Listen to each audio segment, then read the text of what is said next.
Welcome back to my YouTube channel and to the Tumbiiza Business Story.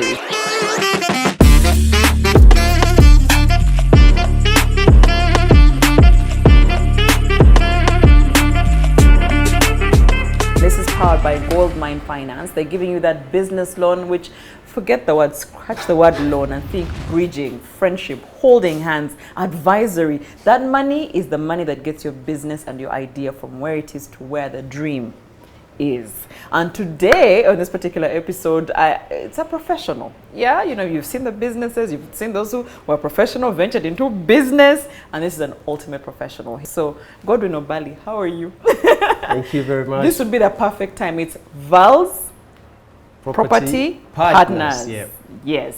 How are you? I'm good. How are you, Flavia? Great. Good to see you. I've spent a few minutes with you just to learn about your business, and I was shocked that in valuing, surveying, I mean, the scope of work and what you possibly could do is wide. It's wide. It's really I would wide. never have. I thought, you know, one or two jobs. You value, you survey, and then you get out of there. Exactly. Yours is no, it's really wide. Yeah. It's a big chain of doing valuation. Valuation is done for different purposes. Yes. You do valuation because you want to borrow money from the bank, so the bank will send its clients to you, have their land assessed, cars assessed, etc. So that is basically valuation for secured lending. You also do valuation for sale. You know, you want to buy a property. Yeah.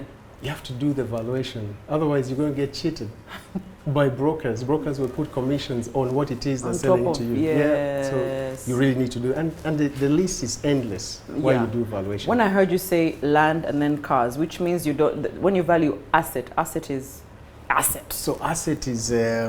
When you say property can be land and then land and buildings. Yes. When it is assets, can be cars, equipment, and then chattels, tables, computers, etc. Yeah, so that's what it is we value. Oh, absolutely. Yes. So, I mean, why this? Why valuation? I mean, is this something that Godwin always wanted to end up in? Yeah. Basically, even when I was going to the university, we had a small chat with one of our close friends' father. Yeah. So when we went to his office, basically he was talking about this new course that is being done in Makerere University. I'm like, well, we need to give it a shot. So me and some of his cousins and then brothers, we had to go and do the course, and eventually here I am now. Were you like the first cohort? So there were basically 3 other level individuals that had done before us. So there were 3, I think the chief government valuer lately, they were the first lot, the original lot that did valuation at Makerere. So you were doing it because it's new? Yeah, I was doing it because it's new and because it was a virgin area. What sort of informs your work?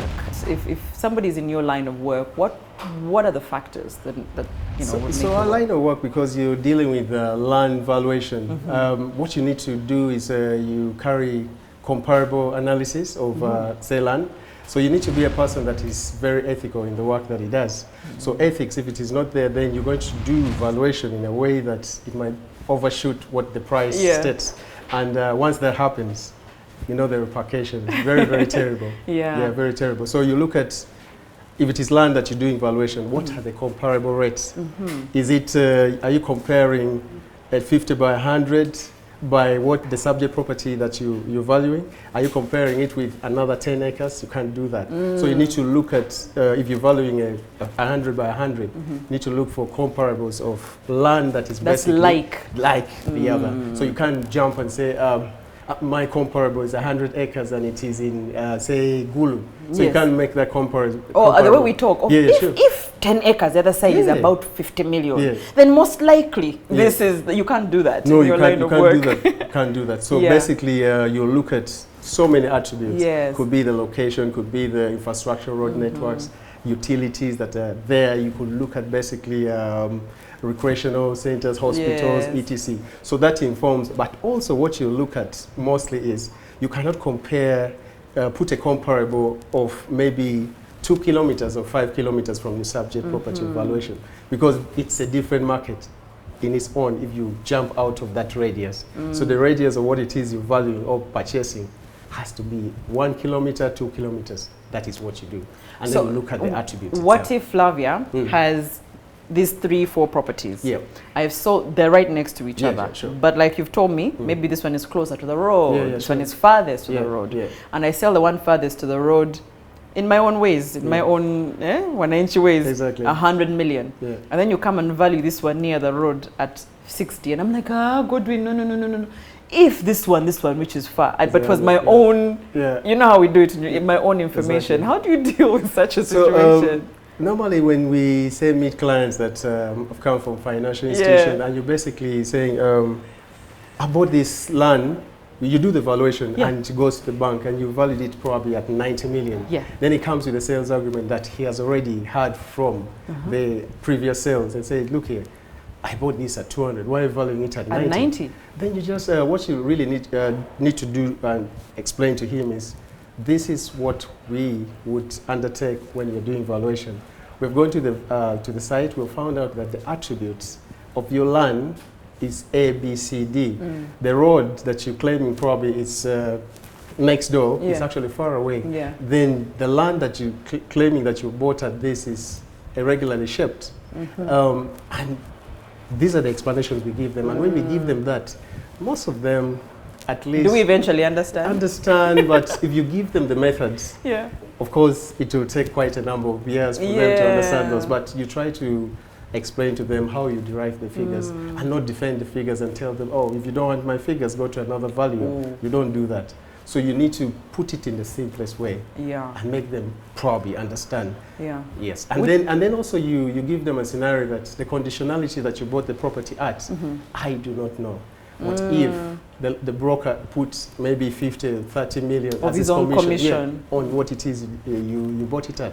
So that will basically not be it will not inform the market. Oh, I was duped. Yes, exactly. Exactly. Someone just sold me for an inflated price and I just didn't know about it. Which brings me to then say, when do we need your services? You literally need Godwin, the property appraiser, at the beginning, so that you get an idea of what it is you're looking at, because Godwin will give you an aspect of these are the attributes to the property you want to purchase. You're looking at accommodation as 2 or 3 bedrooms, but look here, the other accommodation is very small inside, so you can't purchase it at this. Because even when you're buying a building, the accommodation, the sizes of the rooms matter. The number of rooms matter, the finishes matter, the location to which that place is matters. So once you look at all those elements, he can give you a professional opinion and say, you know what, this is what I can pay for. I mean, if Godwin is good at what he does, he studied for it, he's professional, I mean, he could have just worked for somebody else. Why business? Literally what I looked into is, I found that, the economy that we are working in involves so many transactions, and land is being purchased almost on a daily. And then they'll need your services. So I'm like, you know what? Let me formulate a company, because in 2015 I decided to incorporate the Valz, the company. And basically when I did that, it was a small one that we're still looking out for capital in order to put maybe an office and grow and things like that. So I decided, you know what? It's going to be a big thing in regards to valuing properties for different purposes. So let's have it initiated. So that is what we did. And of course kept on working with other people. But the goal was we are going to start pushing with Valz. That's honest, because a lot of people just say, how did you start? And they'll be afraid to start because they think they need to wait for a chunk of money. And then, but you were practicing, you're working for others, but saying it's okay. With other companies. And getting some money to say, I will start. Saving, then start. 2019, basically what happened is I had a small room, the same premises where we are having this, shoot. And it was a table and a chair. That was you. That was me, So my wife basically said, you know what, just go and sit there and start. So that was it. The rest is history. You were the business? Or did you have somebody else supporting on the team? Someone was there. Of course, you have to look out for people to go to the field. You could also go to the field because you're the person that runs the business. So 2019 is when you thought, now we are ready to we're ready to stand on our own, whatever it is. when you fast forward to now, what has changed in there? Were they lessons learned? Yeah. What has made you move the needle and the leap to now? So from 2019 to now, of course, there are so many challenges that come in place. Owning a business, with the valuation that you do, you really need to be very careful about the figures that you put across. Yes. So if you exorbitantly increase figures and it is the wrong figures that you stated, then it's a challenge even 10 years from now, because people are going to challenge the figures that you put. When you're doing valuation with people, you even have to go back and revisit the fields, because they could have inputted the buildings on land that doesn't have a building, and that normally happens. So with the valuers that you have, you need to go cross-check, because in the end, it is you that are looking out for. It's the stamp that is on the document. You talk about exorbitant, but also you can't undervalue. You can't undervalue. Because undervaluing also causes problems. Yeah, undervaluation also causes problems, but you try as much as possible to have a relation to your subject property vis-a-vis the comparable property. You go to Ministry of Lands and get information about stamp duty transactions that are happening every day. So that gives you an informed decision about what pieces of land are selling where. Then also you look at the websites, people that sell. Look at the brokers themselves, but you treat the brokers' information with a little bit of care. And then also the LCs, and then also in your valuation archives, you could have valued something in the neighborhood. So when you have all that and you analyze, you should be in position to come up with an opinion that can be depended upon. Absolutely. Yeah. So yes, so I'm wondering now where the story, how Valz and Goldmine Finance meet. Oh, so Goldmine was an interesting one. So what it is that happens with my practice is that every year, what happens is you need to avail the financial institutions with a professional indemnity. So Goldmine came in handy in that we had some kind of pre-qualification document that required that we had a PI, which is a professional indemnity. So time was literally up, and a colleague called me and told me, you know what, you're struggling so much. There's this financial institution, and I know some people there that have helped other individuals secure loans so fast. Why don't you try it? Yeah. Because I had about 1 or 2 days to hand in, but without that document, we couldn't. So we went to Goldmine. It's like insuring. Okay, like in the worst case scenario, this is your insurance. Mess up. But the cost of that document. Yeah, the cost of that document is basically 23 million that you pay every year. And your time, first of all, your time was up. Time was up. Like 3 days, time was up. 3 days, I did have that money. 3 days, time was up. I was like, you know what? There's nothing to lose. Why don't I give it a shot? So I got to Goldmine, talked to a few individuals there. The guys were so friendly that I could feel that help has finally come. Right. That I'm literally going to get what it is that I'm looking for. So I talked to the fellows. They looked at the account statements. They looked at the CRB reports, and everything was ticking. Like, you know what, Godwin, we're going to help you. Why? Because you're a valuer, and basically we need to support your business. So when Goldmine gave me that amount of money, I paid. Jubilee Insurance basically gave me that that PI, the document. That was it. It's almost like there was a leap you wanted to take in the business, and whatever the blockage was, they came in to see. They came. Doesn't sound like you thought so much of, should I take the loan? Should I not take the loan? Did you have no fears around that risk? But you see, the thing is, with Goldmine, literally, you wouldn't fear, because first of all, before they give you the money, they'll make sure that you tick all the boxes. That's one thing that Goldmine normally does.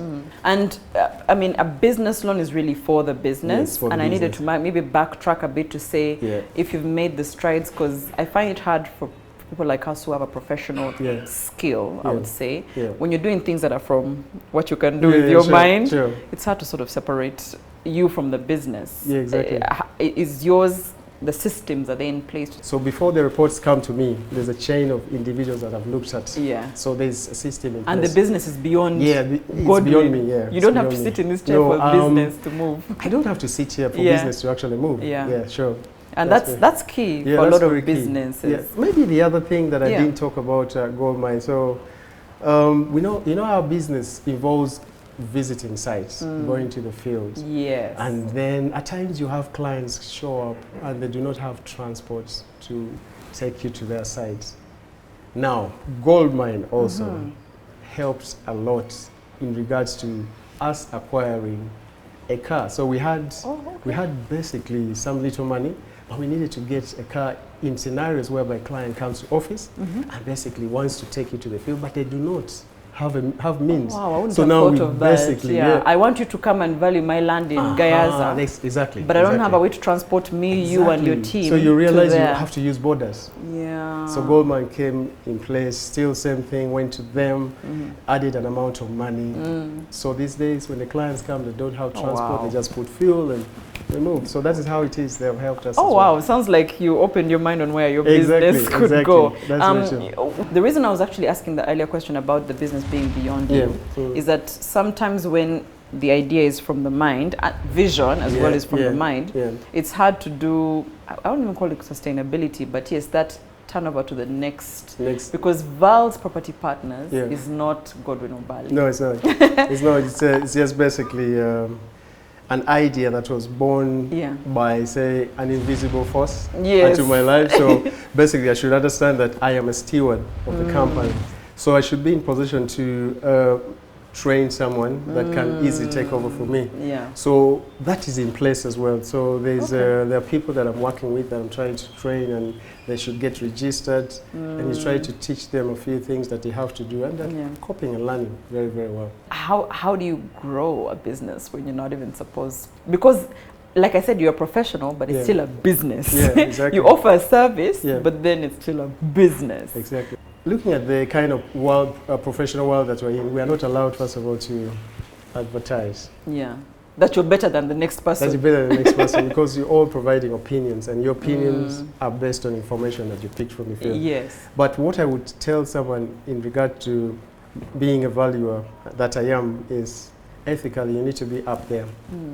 If you're ethically up there, then basically everything is good for you, because you'll get recommendations here and there, and everybody will come because of the work that you've done. Wow. I don't know if you're able to give us 1, 2, or 3 of those things that we should look out for, because I know you like to edutain or inform. Sure. Yes. So what I would actually tell individuals when they are about to purchase, the small things you need to do, there's what we call due diligence. And due diligence doesn't stop at, well, give me the plot number, block number, and I do a title search at the ministry. Yes. You should do boundary opening. That will help you understand whether the road to the land that you actually are purchasing exists.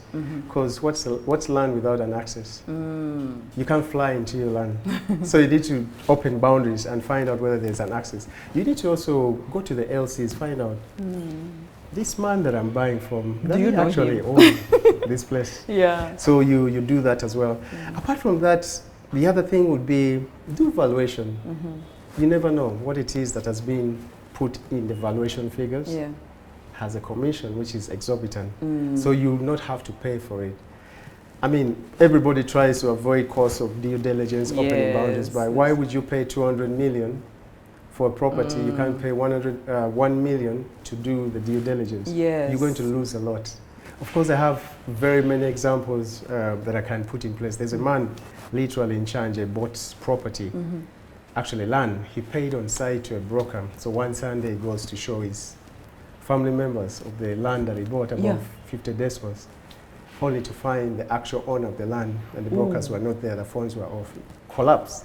So for you not to go through this and many other things, because you've spent your money, you need to just do evaluation, open boundaries, and that is it for you. It's a good thing. Well, if we've ever seen the need for his line of work, now we've seen that. Prevent the losses, see the value in what he does, because, well, that was a pen for words, value for what he does. But just thank you so much, Godwin Obali. You now know, a pleasure. Yes, that you now know that, that for him, for every business we've listened to, there are different reasons why they opted for that business loan. And for him, it's, as a professional, I need to be having certain things in place, and this is my way in. So what Goldmine can do for you is whatever it is that your business needs. The Tumbiiza Business Stories. Until next time, cheers.